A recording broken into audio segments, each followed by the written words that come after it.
श्री चक्रधर बाबा. जेवण झालं ना सगळ्यांचं? आता पुन्हा होऊनच राहिले, तयारच होते, काही काळजी करू नका. जोरात आवाज आला पाहिजे. सर्वज्ञ श्री चक्रधर. शेवटच्या माणसांनी असे हातवर केले, बरं झालं, कंटाळा आला होता.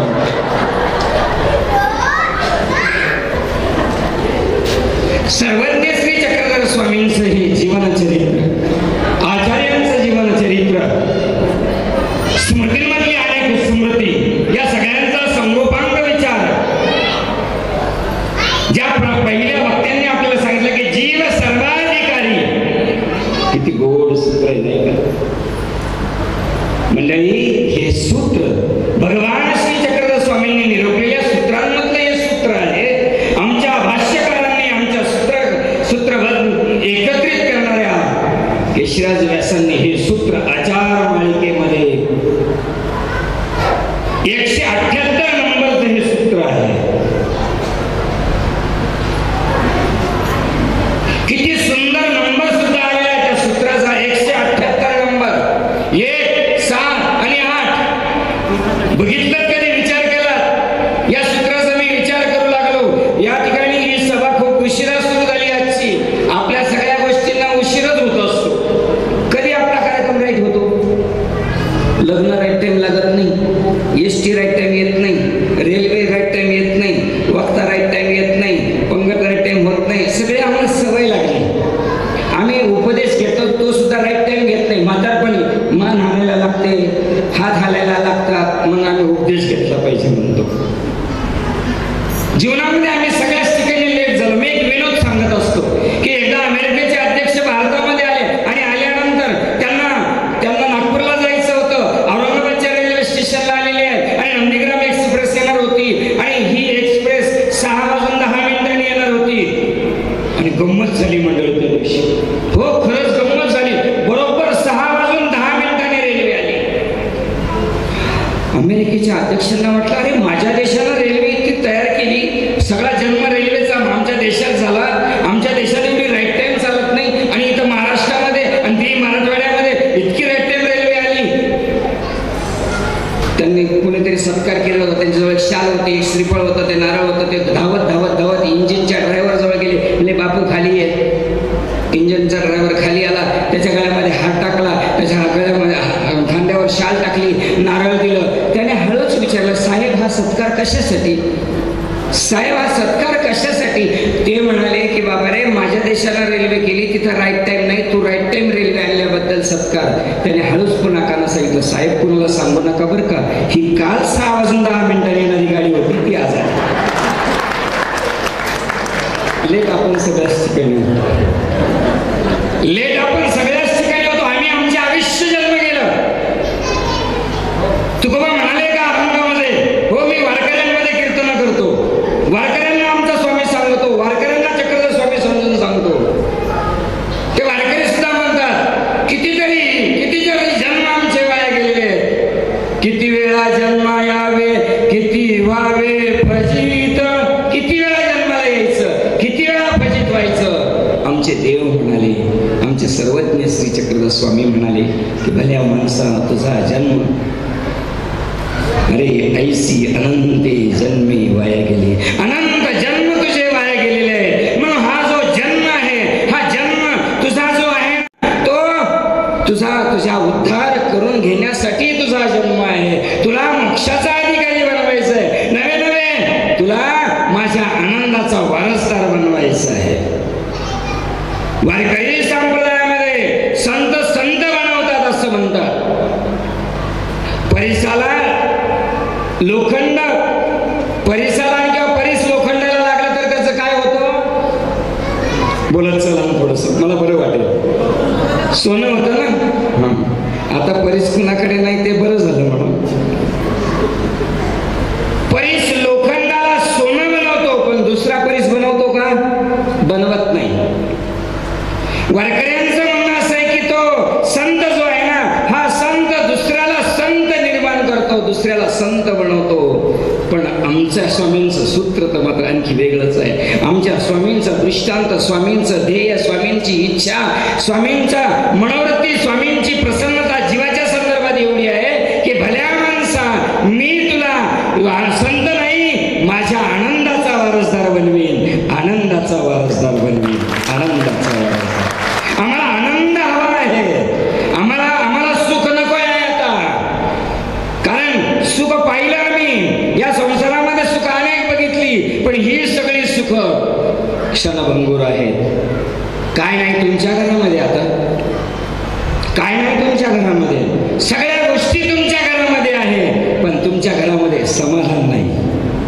तुमच्या घरामध्ये फ्रीज आहे, तुमच्या घरामध्ये कुकर आहे, तुमच्या घरामध्ये मिक्सर आहे, तुमच्या घरामध्ये 4 व्हीलर 2 व्हीलर गाडी आहे, तुमच्या घरामध्ये 10,000चा 15,000चा 20,000चा मोबाईल आहे. काय नाही तुमच्या घरात. घरात तुमच्या सगळं आहे, फक्त एकच गोष्टीची गरज आहे, तो म्हणजे आनंद. आणि म्हणून आमचे स्वामी म्हणाले की तू आनंदाचा अधिकारी आहे, तुला आनंद प्राप्त करायचा आहे. कारण सुख तर तुला अनेक वेळा मिळालं. कारण सुख कशाला म्हणायचं? आमचे देव म्हणाले, आमचे स्वामी म्हणाले, स्वामी औसाचे स्वामी जगन्नाथ म्हणाले, काय म्हणाले? सुख दुःख मिश्रित ते सुख बोलीचे. ज्याच्यामध्ये दुःख आहे त्यालाच तर आपण सुख म्हणतो. थंडी वाजते, खूप थंडी वाजते, म्हणून तुम्ही हीटर लावला घरामध्ये, एसी लावला, गरम वातावरण झालं. तेच गरम वातावरण तुम्हाला उन्हाळ्यामध्ये नको आहे. तुमची सुखाची व्याख्या बदलत जाते. साखर खूप गोड लागते, पेढा आवडतो, जिलेबी आवडते, सगळं गोड गोड आवडतं. पण खूप गोड खाल्लं की तुम्हाला शुगर झाला, डायबिटीस झाली की मग तुम्ही म्हणतात साखर म्हणजे दुःख आहे. बदलत जातं आपल्या जीवनाचं. आणि म्हणून भगवान श्री चक्रधर स्वामींनी जीवाकडे बघत असताना, या विश्वातील सर्व ब्रह्मांडातील जीवांकडे बघत असताना, जीव सर्वाधिकारी म्हटलं. जीवाचा सगळ्या ठिकाणी अधिकार आहे, सगळ्याच ठिकाणी. निलेश बाबांनी सुंदर सांगितलं की तुला मोक्षाचा अधिकारी बनायचंय, अरे तू नरकाचा पण अधिकारी बनू शकतोस ना, तुझ्या मनावर आहे. तुला मोक्षालाही जाता येतं आणि नरकालाही जाता येतं, तुझ्याकडे अधिकार दिलेला आहे. काय करायचं ते तू ठरव. आई वडिलांनी मुलाला मोटरसायकल घेऊन दिली, बरोबर आहे, मोटरसायकल घेऊन दिली, आई वडिलांचं कर्तव्य होतं घेऊन दिली. पण मुलाने ती मोटरसायकल नीट व्यवस्थित चालवायची. आणि चालवताना जर समजा हातपाय मोडून घेतला तर आई बापाचा काय दोष? त्याच्यामध्ये मोटरसायकल दिली तुला घेऊन, तर तुला वापरता आली नाही भल्या माणसा. आणि म्हणून कोणता जीव सर्वाधिकारी आहे? सगळे जीव आहेत का?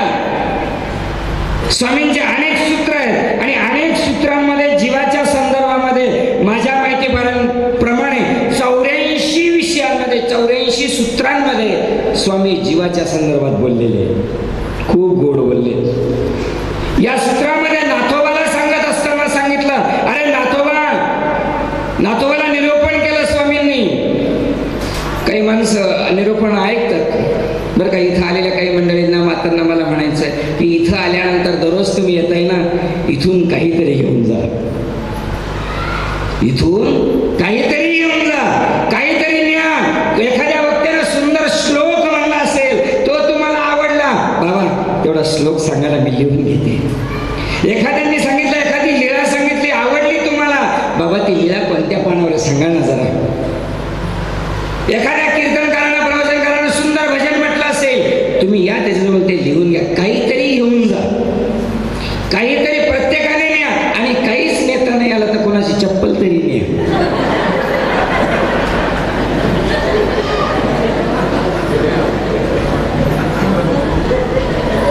भगवान श्री चक्रधर स्वामींनी हे जे सूत्र सांगितलं ना, हे सूत्र सांगत असताना स्वामींनी जीव सर्वाधिकारी हे सूत्र सांगत असताना उत्तरार्धामध्ये 92 नंबरची एक लीळा आहे.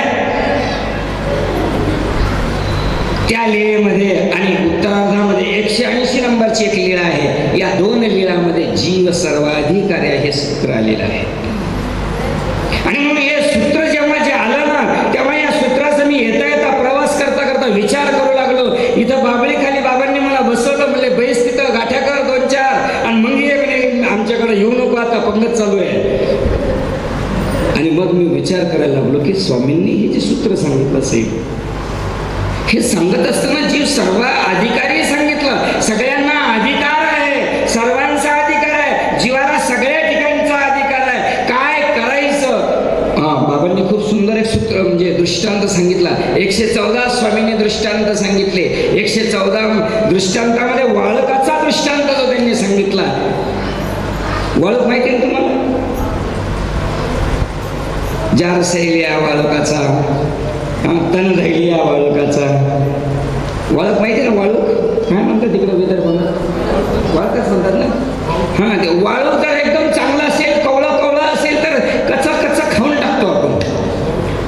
माय म्हणतात अरे मेल्या खाऊ नको ना, सर्दी होते ना, पडसं होते ना, ऐके नाही, तरी पण आपण खाऊन टाकतो, त्याचा विचार करत नाही. थोडं निवार असलं तर त्याला थोडंसं कापून कुपून धुवून मीठ मिरची लावून काहीतरी लावून आपण त्याचं लोणचं करून खाण्याचा प्रयत्न करतो. पण जे एकदम किवकिव झालेलं असतं तसं वाळूक कोणी खात नाही. तसं मनुष्य जन्मामध्ये तुम्हाला किती सुंदर जन्म दिलेला आहे, पण या सुंदर जन्मामध्ये तुम्ही देवाकडे कधी गेलात नाही. जन्म तेरा बातों ही बीत गयो रे तूने कब मन कृष्ण कहो. जन्म तेरो बातों ही बीत गयो रे तूने कब मन कृष्ण कहो. जन्म गेला, आयुष्य गेलं. आपण या संसारातून वरच बघत नाही. बाबांनी सांगितलं त्या अवस्थेला वर घेताना स्वामींनी, मी मागे एकदा सांगितली होती लीला, तुम्हाला आठवते की नाही कोणास ठाऊक. एक सारंग पंडित नावाचा तो ग्रस्त स्वामींच्या सोबत आहे. शॉर्टकट मध्ये सांगतो, वेळ नाही माझ्याकडं. सारंग पंडित स्वामींच्या सोबत निघाला. स्वामी नदीच्या विहरणासाठी निघाले. स्वामी नदीच्या पलीकडे गेले. सारंग पंडित माझ्यासारखा बुटका होता, त्याला नदीतून उडी मारता येत नव्हती. पाण्यातून जावं तर कपडे ओले होतात आणि उडी मारावी तर टांग पुरत नाही. अशा अवस्थेत काय करावं? स्वामी तर पहिलं तीरावर जाऊन पोहोचले होते. स्वामींनी मागे वळून बघितलं. दयाळू परमात्मा, दयाळू असलेला परमात्मा, ज्यांना अवतारच जीवांच्या उद्धारासाठी घेतला होता, ज्या परमात्म्यानं अखिल विश्वातील जीवनातल्या सगळ्या लोकांचं दुःखच दूर करायचं होतं स्वामींना. आणि म्हणून स्वामी उभे राहून वाट बघू लागले, केव्हा येईल वर, केव्हा नदीच्या पलीकडे. त्याने वर हात केले.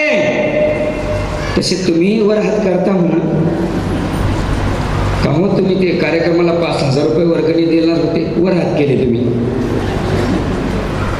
काही माणसं वर हात करतात, ठीक आहे ना, तरी पण कार्यक्रम होतोच, थांबत नाही. हे मात्र विशेष वैरागी बाबांचं. टाळ्या वाजवा बाबांसाठी एकदा. हे व्यक्तिमत्व इतकं गोड आहे, स्वतः सगळं करतं पण सगळं पडद्याच्या पाठीमागे, स्वतः कधीच पुढे येत नाही. असाच तर माणूस देवाला हवा आहे, असाच तर माणसाची देवाला गरज आहे. आणि म्हणून भगवान श्री चक्रधर स्वामी त्या सारंग पंडिताला म्हणाले, भट्ट अशा हात वर केले ते या आईसे म्हटल्याबरोबर भट्ट नदीच्या पलीकडे आले. आणि ब्राह्मण होतं, बेट हुशार होतं. त्यांनी विचार केला. विचार करण्याची बुद्धी त्यांच्याकडे जास्त राहते ना. ते भलतं हुशार होतं. ते म्हटलं, माझा देवाला हातही लागला नाही, नखाला नख लागलं नाही, कपड्याला कपडा लागला नाही, तरी सुद्धा मी पलीकडे आलो. देवा असं कसं झालं? तुमचा पालवू सुद्धा लागला नाही, कपडाही लागला नाही, तरी मी अलीकडे आलो. देव म्हणाले, भट्टो परमेश्वराईसे वर पडोनी वास पाहत असते. परमेश्वर वरून अशी वास पाहतायत, वाट बघतायत. कोणीतरी असा संसारातून वर बघेल, आणि जो वर बघेल ना त्याला आयसाची काढी येईल, त्याला असाच आम्ही काढून टाकू. पण जीवानं काय केलं पाहिजे? वर बघितलं पाहिजे. आपण वर कधी बघतच नाही. कधी खालीच बघतो, कोणाचा मोबाईल पडलेला सापडतो का म्हणून, कोणाचे हरवलेले पैसे सापडतील का म्हणून. आणि म्हणून आम्ही आमच्या जीवनामध्ये हा विचार केला पाहिजे. आणि म्हणून तो जीव, कोणता जीव अधिकारी आहे? हिंसा विकल्पाते ना आश्रय, तो जीव सर्वाधिकारी. जो विकल्पाला शरण जात नाही, जो हिंसा करत नाही, जो कोणाची मनाने वाचेने कायिक वाचिक मानसिक कुठल्याच प्रकारची हिंसा जो करत नाही, असा जो जीव आहे तो सर्वाधिकारी आहे. आणि म्हणून असा सर्वाधिकारी असलेला जीव रेम नायकाला आणि नाथोबांना दोघांना हे सूत्र सांगितलं स्वामींनी. आणि म्हणून भगवान श्री चक्रधर स्वामींनी जीवाला सर्वाधिकारी म्हटलं. मंडळी, या जीवाला सगळ्या ठिकाणी जाता येतं, परंतु काही जीव जे असे काही अधोगतीचे जीव आहेत, बाबांनी खूप सुंदर वर्णन केलं. आणि म्हणून मला सांगायचं की अधिकारी कोण नाही. देव तर म्हणाले सर्वांना अधिकार आहे, मग अधिकारी कोणीतरी अनाधिकारी असतील म्हणूनच सांगितलं ना. म्हणून सांगतात स्वामी, हृदय शून्य धर्मी अधिकार. ज्याला हृदयच नाही, ज्याला अंतःकरण नाही, ज्याला काय बोलतो हे कळत नाही, काय सांगितलं हे कळत नाही, असा जो हृदय शून्य. कधी कधी आपली मुलं असतात बघा, कोणाचा तरी फोन येतो, बाबा बाथरूमला किंवा कुठेतरी गेलेले असतात आणि फोन येतो, बाबा सांगून जातात फोन आला तर घ्या म्हणून.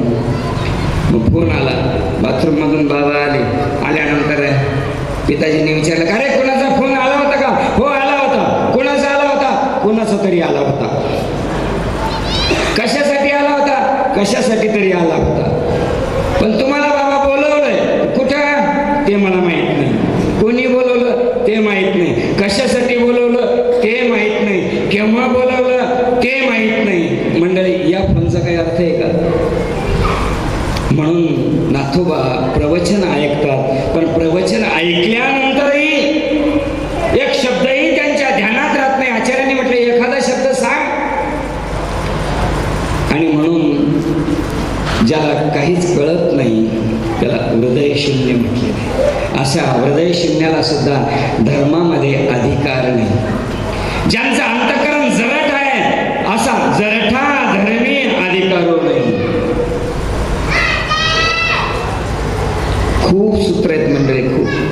भक्ती जडा धर्मी अधिकारो नाही, कर्म जडा धर्मी अधिकारो नाही. आणि म्हणून अशी जे अनाधिकारी जीव आहेत आणि असे काही भाग्यवानही जीव आहेत जे बाबांनी त्यांच्या निरूपणामध्ये सांगितले, गोड सांगितलं. आपल्याला किती पदरी पडलं देव जाणे, पण मला खूप आवडलं त्यांचं प्रवचन. आणि म्हणून त्यांनी जे सांगितलं की त्या आळया ज्या आहेत, गटारीमधल्या आळया, काय जंतू, किती भाग्यवान आहे हो. त्या वृद्धपूरच्या त्या गटारीमधल्या ते बारीक बारीक जीव जंतू ज्यांना सर्वज्ञ श्री गोविंद प्रभू बाबा हातामध्ये घेतात, किती भाग्यवान आहे. आम्हाला तर देवाच्या जवळ जाता आलं नाही. देवाने त्यांना हातामध्ये घेतलं. आमचे गुरुवर्षी बाबुळगावकर बाबा एका कवितेमध्ये म्हणतात ना, वृद्धपुराच्या कशा गटारी भाग्यवंत झाल्या, प्रभुरायाच्या करकमळाने कृमी उधरल्या, दयाळा कृमी उधरल्या. साध्या साध्या आळया, साधे साधे जंतू, कुठला अधिकार त्यांनी जोडलाय हो? कुठलाही अधिकार नसताना, कुठली पात्रता नसताना परमेश्वराची कृपा झाली की काय कमी आहे हो. जे झाड चंदनाचं आहे त्याच्या फांद्या सुद्धा चंदनाच्याच असतात, त्याचाही सुगंधच येतो, हे की नाही. चंदनाचे हात पायही चंदन, चंदनाचे हात पायही चंदन, चंदना नाही हीन कोणी अंगा, चंदनाचे पाय हातही चंदन. चंदनासारखं आम्हाला जमता आलं पाहिजे. चंदन जे असतं ना, विकृतीम नैव गच्छन्ति संगदोषेण साधवः अविश्चितं महासर्पे चंदनं न विषायते. चंदनाचं झाड सुगंध देतं आणि या सुगंधित चंदनाच्या भोवती अनेक विषारी भुजंग असतात, पण ते चंदन कधी विषारी होतं का? होतच नाही. आम्हाला तसं बनता आलं पाहिजे. भगवान श्री चक्रधर स्वामींनी असे काही अनाधिकारी जीव होते जे अधपतित झाले, त्याचे खालच्या दर्जाचे, अशा माणसांना स्वामींनी निवडलं आणि त्यांच्यामध्ये तो अधिकार निर्माण केला. उखंड्यावर तुळस जन्माला यावी, त्याप्रमाणे ज्यांचं जीवन उखंड्याच्या पलीकडे झालेलं आहे अशा नागदेवाला त्यांनी नागदेव आचार्य बनवला. एका अतिरेक्याला आचार्य त्याच्यावर संस्कार केले, त्याचं जडणघडण केलं आणि सुंदर प्रकारे स्वामींनी त्याला माणूस बनवलं. म्हणून मी नेहमी माझ्या भागवतामध्ये सांगत असतो, मी माझ्या कथेमध्ये, माझ्या कीर्तनामध्ये सांगत असतो, जगामध्ये सगळ्या गोष्टी निघाल्या, सगळे यंत्र निघाले, पण असं एखादं यंत्र निघालं का? असं एखादं यंत्र निघालं का की ज्याच्यात माणूस टाकला? आता लोक म्हणतात, अहो बाबा, इकडून बटाटे टाकले ना तर आपोआप सालपटा बाजूला होतात, आपोआप चिप्स तयार होतात, आपोआप इकडून उंडा टाकला ना तिकडे चपात्या लाटून भाजून तयार होऊन बाहेर निघतात. म्हटलं असं काही यंत्र निघालं का? एखादा माणूस इकडून टाकला, ती ज्या कबाईचा नवरा खूप दारू पित होता त्याला इकडून मशीन मध्ये टाकलं आणि तिकडून तो संत झाला, असं ऐकलं का तुम्ही? पण आमच्या महानुभाव संप्रदायाचं हे सूत्र इतकं सुंदर आहे.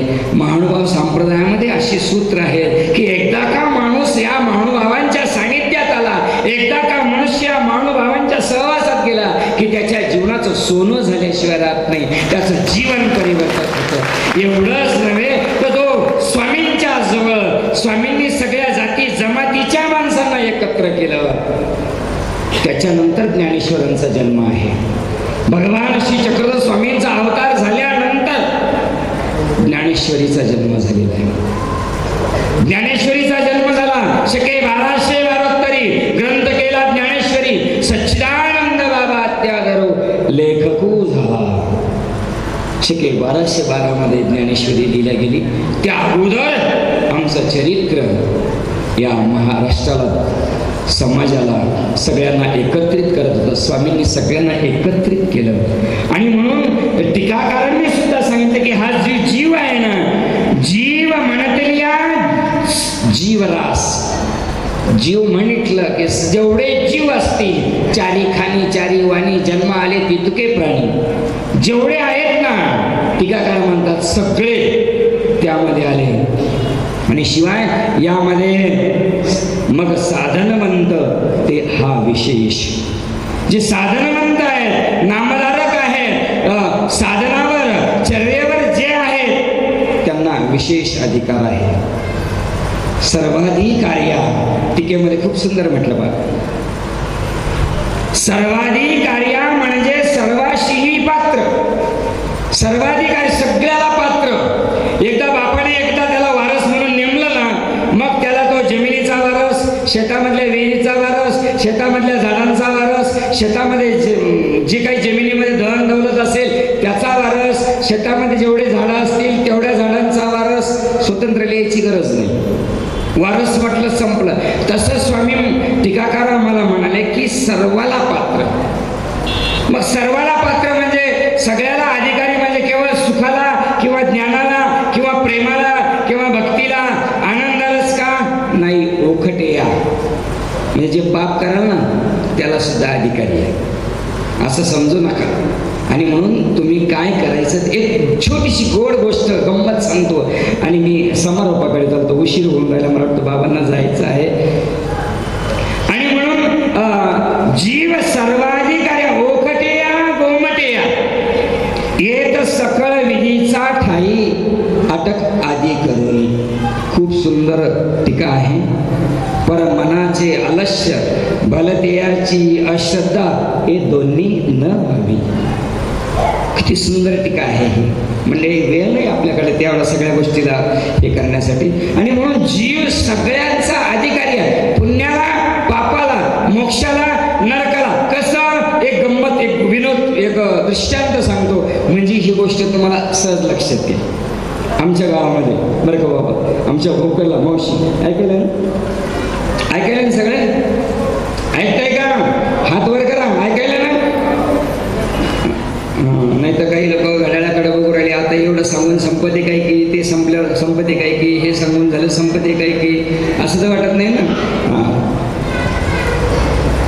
बोर नाही झाले पाहिजे, तुम्ही हसत खेळत झालं पाहिजे. म्हणून आमच्या गावातल्या नाम्याची गोष्ट सांगतो तुम्हाला. नाम्या भलता विचित्र माणूस, इतका विचित्र ना, भलता विचित्र, इतका विचित्र, लोक कंटाळून गेले त्याला. पण नाम्या हा सगळ्या ठिकाणी उपस्थित राहायचा. बाबाचा सप्ताह म्हटला, 4 दिवसाचा असो 5 दिवसाचा, पहिले विचारतं, बाबा सकाळी उदक आहे ना? हो आहे. आणि चहा पण आहे. आणि दुपारी जेवायला पण आहे. संध्याकाळी जेवायला पण आहे. आणि झोपायला मग मी नक्की येणार.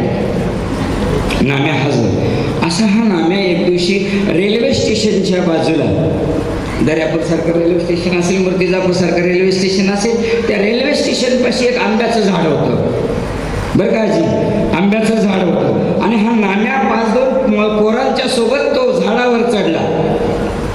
झाडावर चढायचा त्याला सूर पारंब्याचा खेळ म्हणतात आमच्याकडे, तुमच्याकडे काय म्हणतात मला माहीत नाही विदर्भामध्ये. पण एकाने पळत जायचं, झाडावर चढायचं, त्याला धरायचं, ज्याला धरलं त्याला त्याच्यावर डाव त्यांनी सगळ्यांना धरायचा, असा तो सूर पारंब्याचा खेळ. आता पोरं खेळत नाही, ते सोडून द्या. आता झाडच राहिले नाही तर केव्हा खेळतील, हे की नाही. आता हा नाम्या त्या रेल्वे स्टेशनच्या बाजूला आंब्याचं झाड होतं, त्या झाडावर चढून खेळत होता. 2-4 मुलं होते त्याच्यासोबत, तेही खेळत होते. एक म्हातारा 60-65-70 वर्षाचा म्हातारा रस्त्याने चालला होता. त्या म्हाताऱ्यानं बघितलं आणि त्याने नाम्याला म्हटलं, नाम्या, अरे मूर्खा, तुझ्या एवढा मी होतो ना तेव्हा मी पार या आंब्याच्या वर जायचो, वर शेंट्याला वर जायचो, आणि तू इथल्या इथंच उड्या मारतोय का फांदीवरून खाली? नाम्या पटकन खाली उतरला. आजोबा असं करा ना, तर विचारून दाखवा ना मला.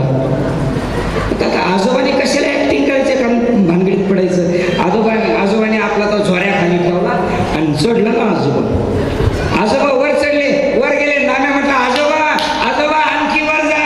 आणखी वर गेलो, आणखी वर जा, वर गेलं. तिथून आजोबा बघायला लागले.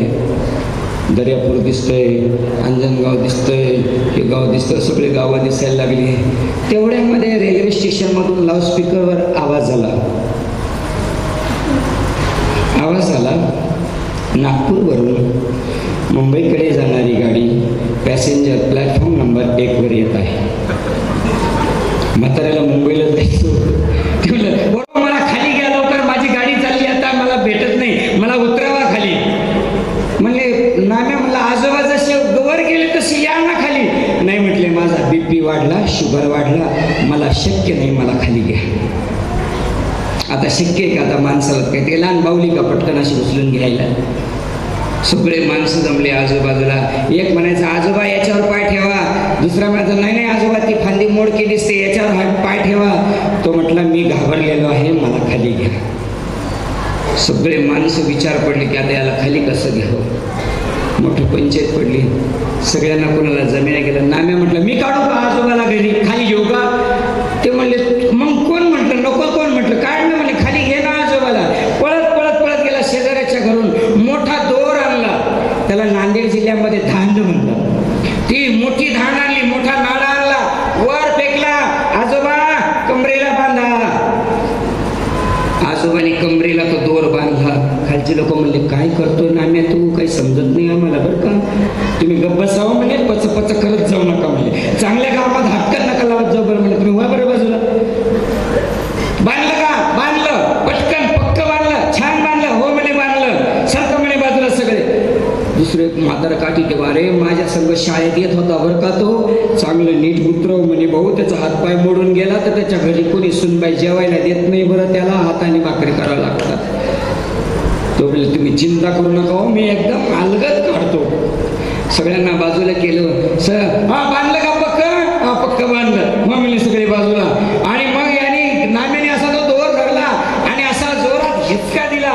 त्याला सांगितलं तो आजोबाला की तुम्ही आता मी जेव्हा हिसका दिला तेव्हा ते झाडात धरलेलं सोडून द्या. म्हाताऱ्याने सोडलं आणि हिसका दिला. हिसका दिल्याबरोबर म्हातारा एकदम खाली आला आणि जसा खाली आला तसा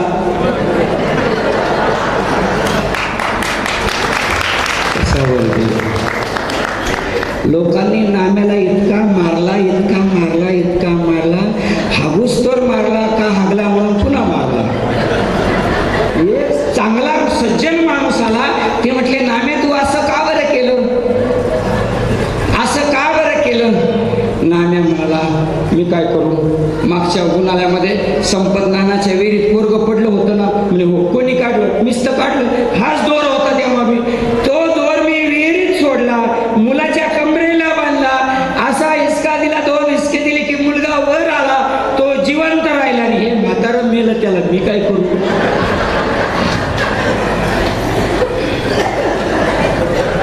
मंडळी माझा दृष्टांत संपला, माझा दृष्टांत संपला. मला सांगा मंडळी, दोराचा काही दोष आहे का, दोराचा काही दोष आहे का, काहीच दोष नाही. दोराचा दोष नाही, आपण तो दोर कशासाठी वापरला, कशा पद्धतीने वापरला तो दोष आहे. तसंच या मनुष्य जन्मामध्ये हा सुंदर मनुष्य जन्म मिळालेला आहे, पण कशासाठी तुम्ही वापरत आहात. ऐशी अनंते जन्मे वाया गेले, अनंत जन्म तुमचे वाया गेले. दिला तुम्हाला सगळा देवाने अधिकार, पण त्या अधिकाराचं माती करून टाकली तुम्ही. देवाने सुंदर शरीर दिलं तुम्हाला, किती सुंदर शरीर दिलं, पण त्या शरीराचं मातेर करून टाकलं माणसांनी. काही काही माणसांना ते उठल्या उठल्या ते खावं लागते बघा, चुना, तंबाखू. काही काही माणसं सगळेच अधिकारी, ते म्हणजे आपल्याला सगळं चालते, सूर्यछाप चालते, गायछाप चालते, गुटखा चालते, गोवा चालते, विमान चालते, सगळंच चालते, ठीक आहे, सगळं चालते. हा सगळा अधिकारी, पण हा अधिकारी काही कामाचा नाही, जो स्वतःचं जीवन संपवतो आहे. काही माणसं व्यसनी बनलेले आहेत. सुंदर देवाने शरीर दिलं, या शरीराचा कधी आपण विचारच केला नाही. आणि म्हणून माय बापा हो, हे सुंदर शरीर, हा सुंदर जन्म आपल्याला देवाने दिलेला आहे. या सुंदर जन्माचं सोनं का करू नये. या जीवनामध्ये या मनुष्य जन्म काही पुन्हा पुन्हा येणारा नाही. आणि म्हणून मला असं वाटतं की आपण आपल्या जीवनाचं सोनं करावं. बोलता बोलता 1 तास केव्हा झाला पताच लागला नाही, 5 मिनिटं वर झालेली आहे. मंडळी खूप सुंदर नियोजन बाबांचं असतं. आणि म्हणून या कार्यक्रमामध्ये ज्या तपस्विनी माता आहेत, या कार्यक्रमामध्ये ज्या महिला वर्ग जो आहे, त्या सर्व महिला वर्गाचं त्या जास्तीत जास्त संख्येने आहेत. आणि म्हणून महिलांचं एकदा टाळ्या वाजून अभिनंदन करूया. खूप चांगल्या प्रकारचं नियोजन या ठिकाणी होत आहे. चांगल्या प्रकारची ज्ञानाची गंगा या ठिकाणी वाहत आहे. आणि म्हणून हा जीव जशाच्या संगतीमध्ये ठेवला तसा राहतो, जसा राहिला तशा संगतीमध्ये. आणि म्हणून तुम्ही विचार करा की तुम्हाला कसं बनायचं आहे. तुम्हाला सर्व काही बनता येतात. तुम्ही वासनिक आहात, तुम्हाला भिक्षुक बनता येते, तुम्हाला महंत बनता येते, आचार्य बनता येतं, वैरागी बनता येतं. काय बनवायचं ते तुम्ही ठरवा, तुमच्या जीवनामध्ये आहे. आणि म्हणून हे सुंदर असं जीवन, या सुंदर जीवनाला, या सर्व दिलेल्या अधिकाराला तुम्ही त्याचं सोनं बनवायचं असेल तर तुम्ही सत्संगतीने चांगलं बघा, तुमचं हृदय चांगलं बनवा. आणि या संपूर्ण जीवाला जैसा वयस कोमळ पुरुष सर्वाधिकार्या असं म्हटलेलं आहे, तसं तुम्ही सर्वाधिकारी बनावं आणि परमेश्वराच्या आनंदामध्ये रममान व्हावं अशी परमेश्वराच्या चरणी प्रार्थना करतो. आणि मी माझं लांबलेलं हे प्रवचन याच ठिकाणी संपवतो.